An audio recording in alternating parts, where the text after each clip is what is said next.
name's Phoebe the Canary. Today, I'm going to show you a little bit about sustainable gardening. It's not that hard. Anyone can do it, even if you're not the brightest bulb in the batch.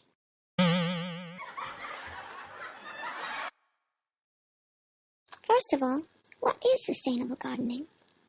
Sustainable gardening is a kind of natural gardening that minimizes the use of fertilizers and pesticides, which benefits both the gardener and the earth. It benefits the gardener by often being a low-cost way to have fresh organic fruits, vegetables, and herbs in the home. And it often ends up improving the soil and providing homes to local wildlife. This type of gardening lets the food consumers be aware of where their food is coming from, the care that was put into it, and the types of pesticides, if any, were used. Why not use herbicides, insecticides, or pesticides, you ask? Well, it's quite simple, really. Many pesticides are very dangerous. For instance, glyphosate is the most widely used herbicide in the United States. It is currently labeled as safe, but these are from outdated and unpublished studies made by manufacturers themselves. A recent study that was just performed in South America showed that ingestion of this herbicide led to an increase in infertility, birth defects, miscarriage, cancer, brain defects in children, kidney failure, and respiratory problems. Instead of using harmful pest killers, why not just try pulling weeds?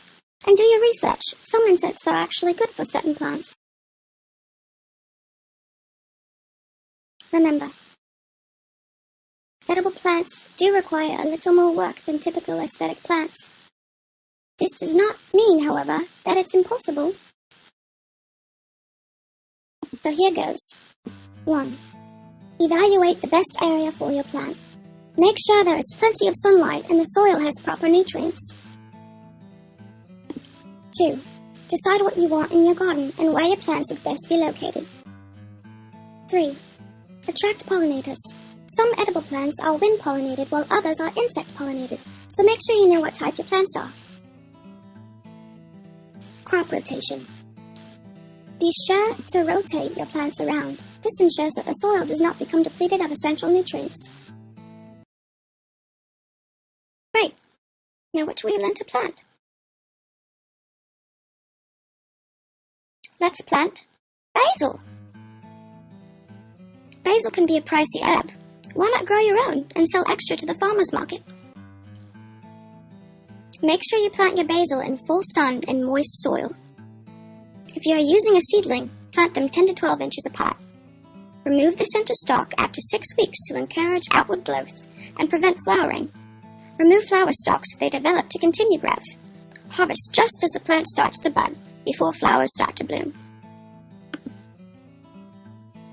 Remember, don't use too much water. And instead of using fertilizers, why not make your own compost? This seems like a lot of work, especially compared to all the several modes of instant gratification that we have in this day and age. Is it possible for us to break away from our technology, to learn to connect and work with the earth again? Powered by Video.